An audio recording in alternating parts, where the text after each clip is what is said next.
रुकिएगा जरा, ये वीडियो को स्क्रॉल मत कीजिएगा, क्योंकि जो मैं अब आपसे कहने जा रही हूँ वो शायद आपने कभी नहीं सुना होगा।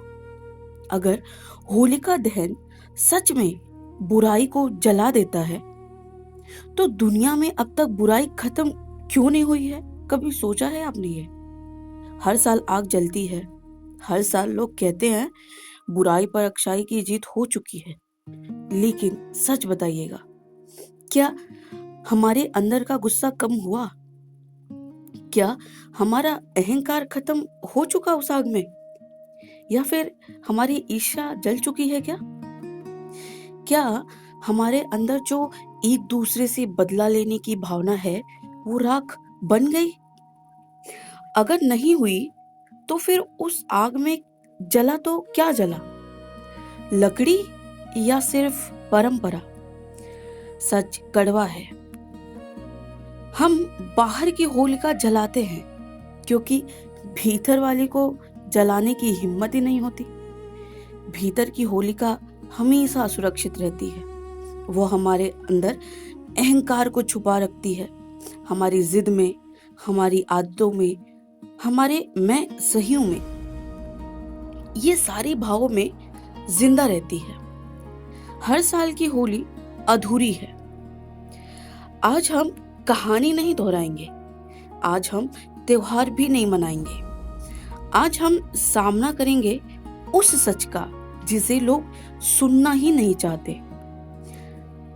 अगर आप सिर्फ मनोरंजन के लिए आए हैं तो शायद ये वीडियो आपके लिए है ही नहीं, लेकिन अगर आप सच में जानना चाहते हैं कि होलिका दहन का असली रहस्य है क्या और क्यों यह पर्व आत्मा का युद्ध है, तो अंत तक जरूर रुकिएगा दोस्तों, क्योंकि आज बात लकड़ी की नहीं होगी, आज बात आपके हमारे अंदर की होगी। तो आइए आज हम जानेंगे होलिका दहन का असली रहस्य जो आपको कोई नहीं बताता।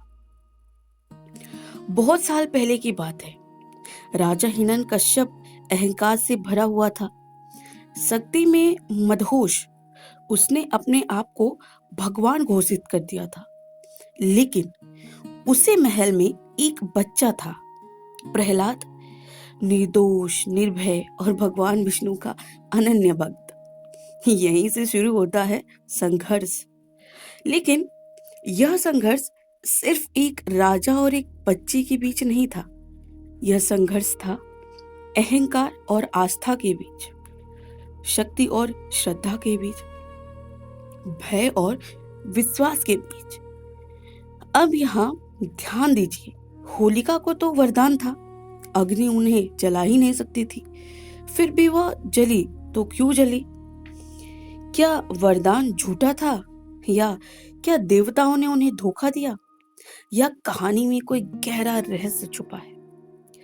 शास्त्रों में एक सिद्धांत बार बार आता है, क्या शक्ति का दुरुपयोग शक्ति को ही नष्ट कर देता है। इसका अर्थ है, यदि आपको कोई शक्ति प्राप्त है लेकिन आप उसका सदुपयोग करने के बजाय आप अगर उसका दुरुपयोग करेंगे तो वही शक्ति आपको ले डूबेगी। होलिका का वरदान सुरक्षा के लिए था, लेकिन उसने उसे अत्याचार के लिए उपयोग किया, और यही पहला रहस्य भी है। जब भी कोई शक्ति अहंकार के साथ जुड़ जाती है, वह स्वयं अपने विनाश का कारण बनती है। अब जरा इसे अपने जीवन से जोड़कर देखिए। ज्ञान है लेकिन उसके साथ विनम्रता नहीं है, पैसा है लेकिन उसके साथ हमारे पास करुणा ही नहीं है, शक्ति तो है लेकिन उसके साथ धर्म ही नहीं जुड़ा है, तो वह शक्ति होलिका बन जाती है। होलिका सिर्फ एक राक्षसी नहीं थी, वह प्रतीक थी अहंकार की, शक्ति के घमंड की, और इस भ्रम की कि मुझे कुछ भी नहीं होगा। लेकिन आग के सामने सत्य प्रकट हो ही जाता है। और आग क्या है? आग सिर्फ तत्व नहीं है दोस्तों, आग शुद्धि है, आग न्याय है, आग ब्रह्म का प्रतीक भी माना जाता है। वेदों में अग्नि को देवता कहा गया है। अग्नि साक्षी है, अग्नि पवित्र करती है, अग्नि सत्य को अलग करती है असत्य से। इसीलिए होलिका दहन सिर्फ एक घटना नहीं है, यह ब्रह्मांडीय न्याय का प्रतीक है। अब दूसरा गहरा रहस्य समझिए। प्रहलाद क्यों नहीं जले? क्योंकि प्रहलाद बाहर की आग में नहीं बैठे थे, वे अंदर की शांति में बैठे थे। उनका मैं भय से मुक्त था, उनका हृदय विश्वास से भरा था। और जब मन भयमुक्त हो जाता है तब बाहरी अग्नि उसका कुछ भी नहीं बिगाड़ सकती।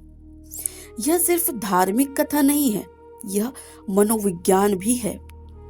डर हमें जलाता है, अहंकार हमें जलाता है और क्रोध भी हमें जलाता ही है, लेकिन विश्वास हमें बचा लेता है। अब जरा सोचिए, आज हमारी होलिका कौन है?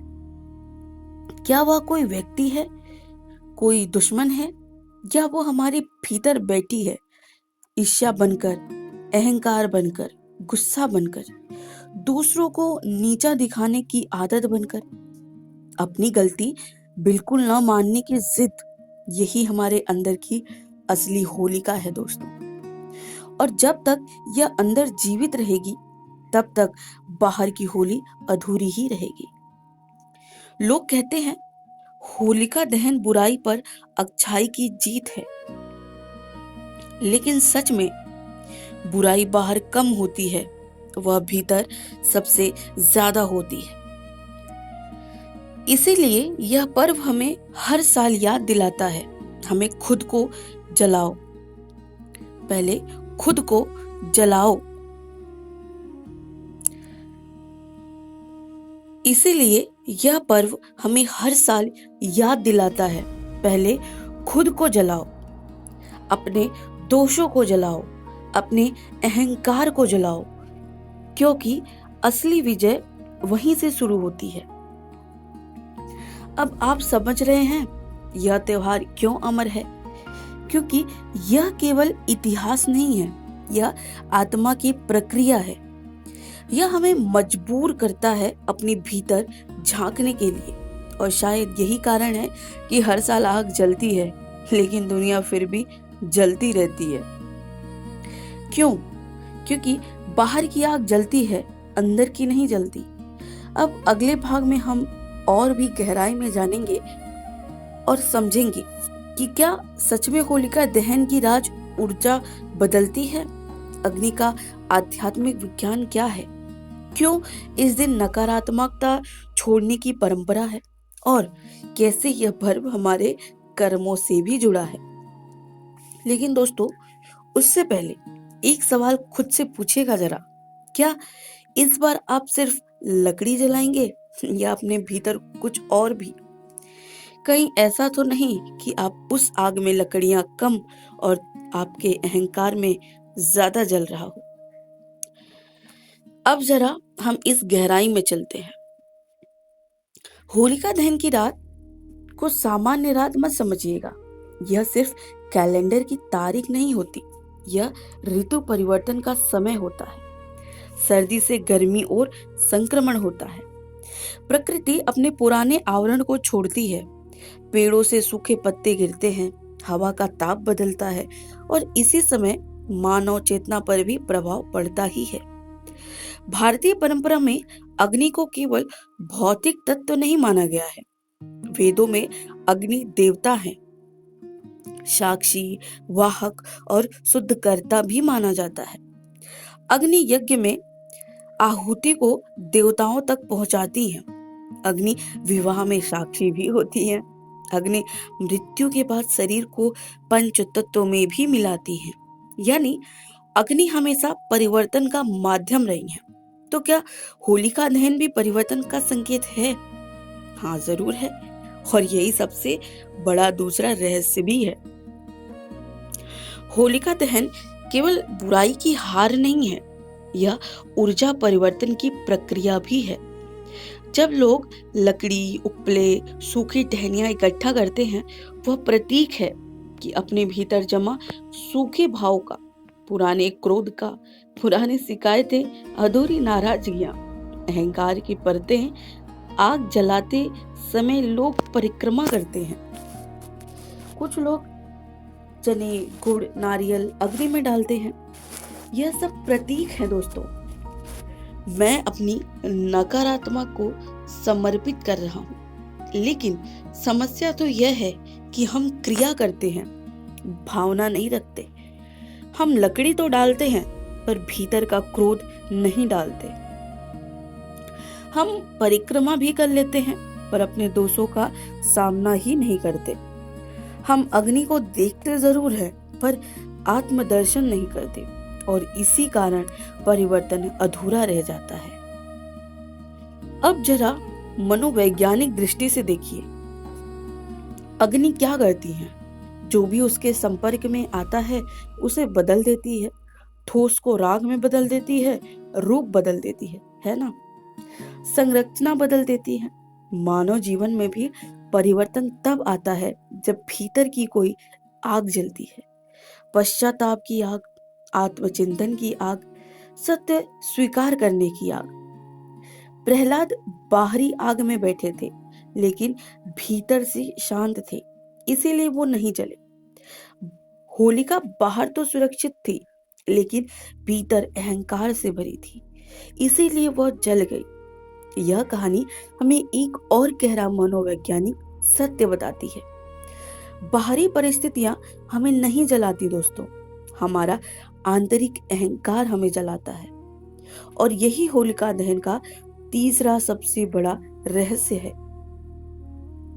जिस दिन हम भीतर के अहंकार को पहचान लेते हैं उसी दिन आधा दहन हो जाता है। अब एक और पहलू समझिए, होलिका दहन पूर्णिमा की रात को होता है। पूर्णिमा चंद्रमा की पूर्णता का प्रतीक है। मन का प्रतीक भी चंद्रमा ही है। जब तक मन पूर्ण होता है तब तक उसकी छुपी हुई परतें भी उजागर होती हैं। इसीलिए इस रात को मनोवैज्ञानिक रूप से शुद्धि का समय माना जाता है। भारतीय संस्कृति में त्योहार केवल मनोरंजन नहीं है, वे चेतना के प्रशिक्षण के उपकरण हैं। हर त्योहार मन की किसी परत को छूता अवश्य है दोस्तों। होलिका दहन मन के अहंकार को उजागर करता है, लेकिन फिर सवाल उठता है, क्या हम तैयार हैं उस अहंकार को देखने के लिए? क्योंकि सबसे कठिन काम है खुद को देखना। दूसरों की बुराई देखना बहुत आसान होता है दोस्तों, अपनी बुराई देखना थोड़ा कठिन होता है, और अपनी बुराई को जलाना सबसे कठिन।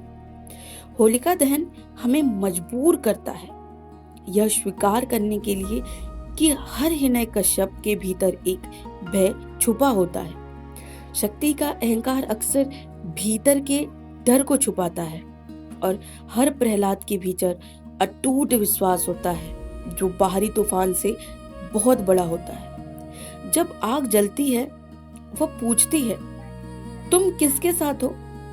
अपने अहंकार के साथ या अपनी आस्था के साथ? यही असली परीक्षा है दोस्तों, और शायद यही कारण है कि यह त्योहार हजारों सालों से जीवित है, क्योंकि यह सिर्फ इतिहास नहीं है, यह आत्मा की प्रक्रिया है। अब अगले भाग में हम और गहराई में उतरेंगे। हम समझेंगे कि क्यों कहा जाता है कि इस रात नकारात्मक शक्तियां सक्रिय होती हैं। क्या यह केवल अंधविश्वास है? क्या इसके पीछे भी कोई ऊर्जा विज्ञान छुपा हुआ है? और सबसे महत्वपूर्ण, इस बार होलिका दहन पर आप वास्तव में क्या करेंगे? यह कि केवल रस्म ना रह जाए, बस यही करिएगा, बल्कि जीवन बदलने वाली प्रक्रिया बन जाए, ऐसा करिएगा दोस्तों। अब हम उस विषय पर आते हैं जिसे लोग अक्सर अंधविश्वास कहकर टाल देते हैं। कई लोग मानते हैं कि होलिका दहन की रात नकारात्मक शक्तियां सक्रिय होती हैं। कुछ लोग इसे केवल धार्मिक डर मानते हैं, कुछ इसे लोक कथा कहकर छोड़ देते हैं। लेकिन प्रश्न यह उठता है, क्या इसके पीछे कोई गहरी ऊर्जा की प्रक्रिया हो सकती है? भारतीय दर्शन में ऊर्जा को 3 गुटों में बांटा गया है, सत्व, रज और तम। ये तीनों गुण हर इंसान के भीतर मौजूद होते हैं। जब तमस बढ़ता है तो अहंकार, आलस्य, भ्रम, नकारात्मकताएं बढ़ती हैं दोस्तों। और जब रजस बढ़ता है तो इच्छाएं, स्पर्धा, बेचैनी बढ़ती है। और जब सत्व बढ़ता है तो शांति, स्पष्टता और संतुलन आता है। होलिका दहन उस समय होता है जब ऋतु बदल रही होती है। मौसम बदलते समय शरीर और मन दोनों स्थिर होते हैं। इस समय मानसिक ऊर्जा भी उतार चढ़ाव में रहती ही है। इसीलिए प्राचीन ऋषियों ने इस संक्रमण काल में अग्नि का प्रयोग किया ताकि तमस को जलाया जा सके।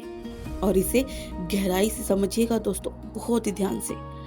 अग्नि केवल बाहरी वस्तुओं को नहीं जलाती। अग्नि प्रतीक है उस जागरूकता का जो अहंकार को हटाती है। जब आप आग के सामने खड़े होते हैं तो उसका प्रकाश आपके चेहरे पर पड़ता है। उसी तरह जब आप आत्मचिंतन की अग्नि जलाते हैं तो उसका प्रकाश आपके दोषों को उजागर करता है। यही कारण है कि इसे रात को लोग नकारात्मक विचारों को छोड़ने का संकल्प लेते हैं। पुराने समय में लोग सिर्फ लकड़ी नहीं जलाते थे, वे अपने मन के बोझ को अग्नि को सौंप देते थे।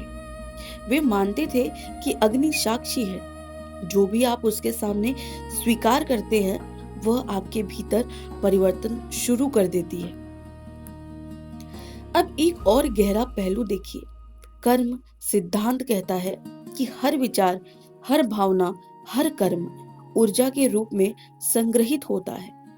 यह ऊर्जा हमारे व्यवहार, हमारे निर्णय और हमारे भविष्य को प्रभावित अवश्य करती है। जब हम भीतर क्रोध, घृणा, ईर्ष्या जमा करते हैं तो वह ऊर्जा तमस में बदल जाती है और तमस धीरे धीरे जीवन में अंधकार लाता है।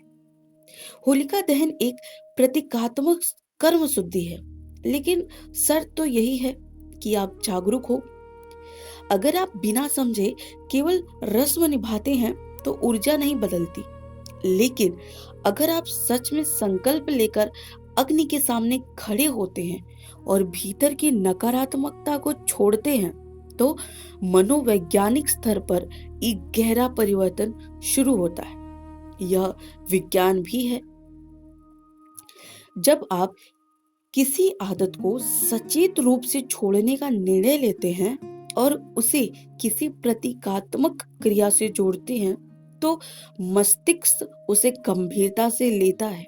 इसीलिए त्योहारों में प्रतीकात्मक क्रिया रखी गई हैं ताकि मन उन्हें महत्व दे। अब जरा सोचिए दोस्तों, अगर आप इस बार होलिका दहन पर सच में यह तय कर लें कि आप अपना अहंकार थोड़ा कम करेंगे तो क्या होगा? पहले कुछ दिन कुछ नहीं बदलेगा, लेकिन हर बार जब अहंकार उठेगा आपको उस आग की याद आएगी। वह स्मृति आपको रोक सकती है। यही साधना है और शायद यही कारण है कि कहा जाता है इस रात ऊर्जा सक्रिय होती है। क्योंकि जब लाखों लोग एक साथ अग्नि के सामने खड़े होकर कुछ छोड़ने का संकल्प लेते हैं तो सामूहिक चेतना में भी परिवर्तन आता ही है। ऊर्जा सिर्फ व्यक्तिगत नहीं होती, सामूहिक भी होती है। लेकिन दुख की बात तो यह है कि आज त्योहार उत्सव रह गए हैं, साधना नहीं। लोग फोटो लेते हैं, वीडियो बनाते हैं, परिक्रमा करते हैं, लेकिन भीतर झांकने का समय ही नहीं निकालते और इसीलिए परिवर्तन सतही रह जाता है। अब जरा खुद से पूछिए, इस बार क्या अलग होगा? क्या आप सिर्फ दर्शक बनकर आग देखेंगे या साधक बनकर भीतर को जलाएंगे? यही असली निर्णय होगा आपका। आगे हम और भी गहराई में उतरेंगे और समझेंगे कि अगर इस पर्व को सही तरीके से किया जाए तो यह वास्तव में जीवन बदलने वाली प्रक्रिया कैसे बन सकती है और क्यों। और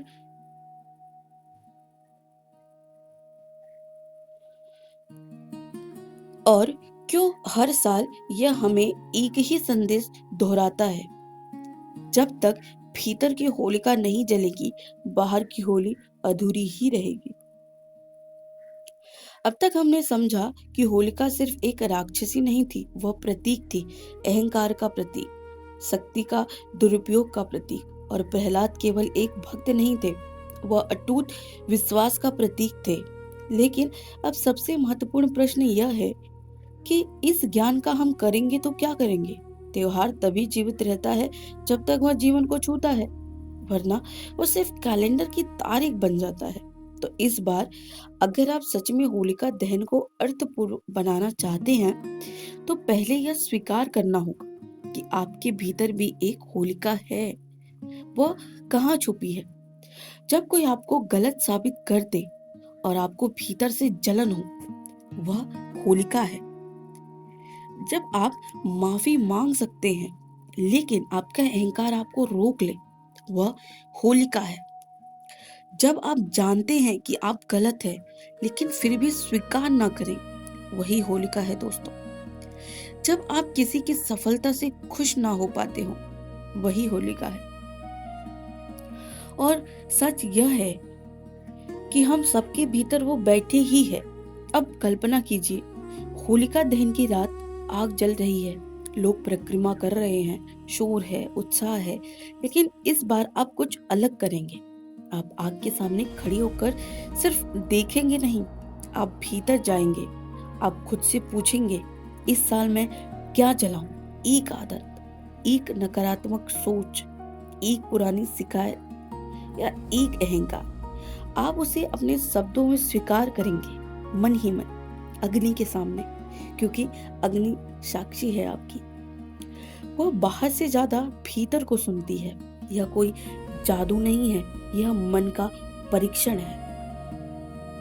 जब आप सार्वजनिक रूप से, प्रतीकात्मक रूप से किसी दोस्त को छोड़ने का निर्णय लेते हैं, तो आपका मन भी उसे गंभीरता से लेता है। वह एक मानसिक एंकर बन जाता है। अगली बार जब वही दोस्त उठेगा, आपको आज की आग की याद जरूर आएगी। और यही असली दहन है। होलिका दहन हमें यह नहीं सिखाती कि दूसरों की बुराई जलाओ, वह सिखाती है पहले खुद को देखो। प्रहलाद बाहर से कमजोर थे लेकिन भीतर से वो अडिग थे। हिरण्यकश्यप बाहर से बहुत ही शक्तिशाली था लेकिन भीतर से बहुत डरा हुआ था। होलिका को वरदान था लेकिन अहंकार ने उसे अंधा कर दिया। यह कहानी समय से बाहर है, क्योंकि हर युग में सच है। आज भी शक्ति है, आज भी अहंकार है, आज भी विश्वास है और आज भी आग है। सवाल वही है, आप किसके साथ खड़े हैं? अगर आप इस बार सच में भीतर को जला पाए, तो यह त्योहार आपके लिए बदल जाएगा। आप सिर्फ रंग नहीं खेलेंगे, आप हल्के से हो जाएंगे। और जब भी भीतर का बोझ जलता है, तभी जीवन में रंग टिकते हैं, वरना रंग भी अगले दिन उतर जाते हैं। जैसे हमारा संकल्प, होलिका दहन हमें हर साल एक मौका देता है रीसेट करने का, कुछ को साफ करने का, खुद को देखने का। लेकिन मौका तभी अवसर बनता है जब हम जागरूक हो। इसीलिए इस बार जब आग जले, भीड़ मत देखना, लकड़ी मत देखना, ना लपटों को देखना, और खुद से पूछना कि क्या मैं तैयार हूं? क्योंकि असली होलिका बाहर नहीं है, अंदर रहती है। और जब तक वह नहीं जलेगी, जीवन में असली होली नहीं आएगी दोस्तों। एक आखिरी सवाल आज का, अगर आज होलिका दहन की आग के सामने आपको बैठकर भगवान पूछ ले, बताओ तुम्हारे अंदर कौन सी होलिका जिंदा है, तो क्या आप जवाब दे पाएंगे? हम सब चाहते हैं कि जीवन में प्रहलाद की कृपा हमें मिले। हम चाहते हैं कि हमारे जीवन में भी चमत्कार हो। हम सब चाहते हैं कि हमारी रक्षा हो। हम चाहते हैं कि बुराई हार जाए। लेकिन सच ये है कि जब तक हम भीतर की होलिका को बचाते रहेंगे, तब तक हम प्रहलाद बनने का दावा नहीं कर सकते। क्योंकि प्रहलाद ने बाहर की लड़ाई नहीं जीती थी, उन्होंने पहले भीतर का डर जीता था। जरा सोचिए, एक बच्चा सामने, उनका पिता, पूरी सत्ता उसके खिलाफ, हर दिन नई धमकियां, हर दिन नए यातनाएं, और फिर भी उसके चेहरे पर बिल्कुल भी भय नहीं था, बल्कि विश्वास था। यह विश्वास कहाँ से आता है दोस्तों? वह तब आता है जब भीतर की आग शुद्ध होती है, जब हमारा आपका मन साफ होता है, जब आपका इरादा बिल्कुल सच्चा होता है। और यही होलिका दहन का अंतिम रहस्य है दोस्तों। यह केवल बुराई को जलाने का प्रतीक नहीं है, यह विश्वास की परीक्षा है। आग दोनों को छूती है, होलिका को भी, प्रहलाद को भी, लेकिन आग उसी को जलाती है जिसके भीतर छल है, और वही व्यक्ति आग को बचा लेती है जिसके भीतर सत्य है। जीवन भी ऐसा ही है। मुश्किलें सबके जीवन में आती हैं, समस्याएं सबको छूती हैं, आग सबके जीवन में जलती है, लेकिन कुछ लोग टूट जाते हैं और कुछ लोग तपकर निखर जाते हैं। फर्क कहाँ है? फर्क है आपके, हमारे भीतर। अगर भीतर होलिका है तो आग आपको जला देगी, और अगर भीतर प्रहलाद है तो वही आग आपको और भी मजबूत कर देगी। इसीलिए यह पर्व हमें डराता नहीं है, जगाता है। यह हमें यह सिखाता है कि असली युद्ध बाहर नहीं है, सबसे बड़ी लड़ाई खुद से ही है। और सच कहूं, लोग दुनिया बदलने निकल पड़ते हैं, लेकिन खुद को बदलने से बहुत डरते हैं, क्योंकि खुद को बदलना सबसे कठिन होता है।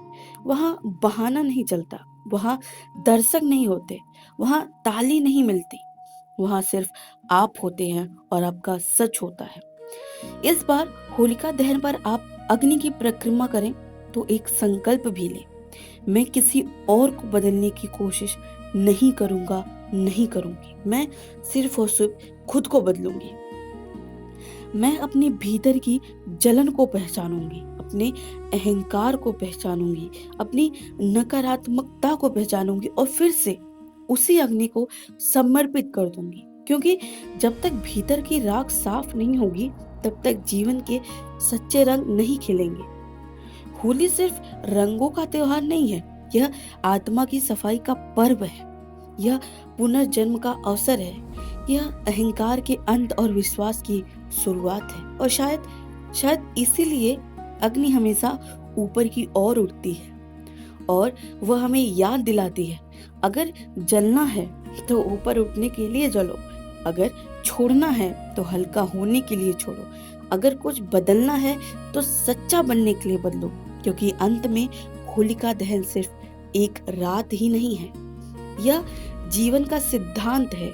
जो भीतर की बुराई को जला देता है, वही सच्ची होली खेल सकता है।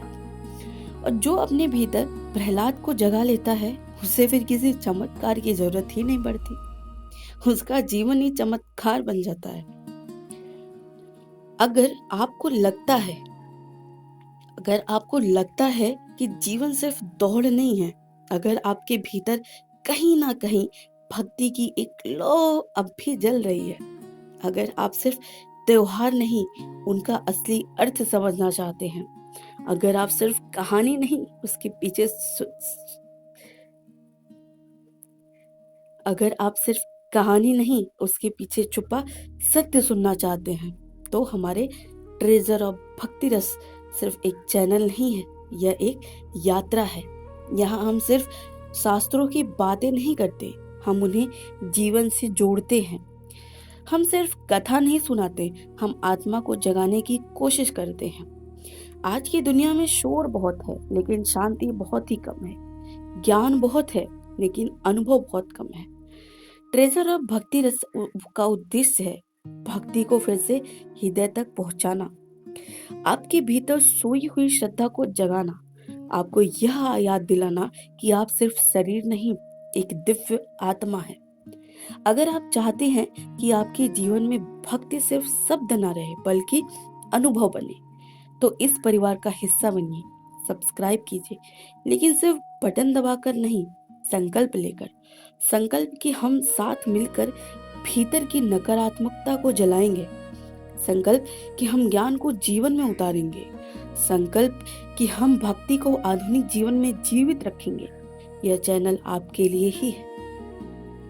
अगर आप सच में खोजी हैं तो आपके सिर्फ सुनना नहीं है, समझना भी चाहते हैं। अगर आप सिर्फ समझना नहीं बदलना चाहते हैं तो आइए ट्रेजर ऑफ भक्ति रस से जुड़िए, क्योंकि जब भक्ति हृदय में उतरती है तो वह जीवन बोझ नहीं रहता, प्रसाद बन जाता है। जय श्री कृष्ण।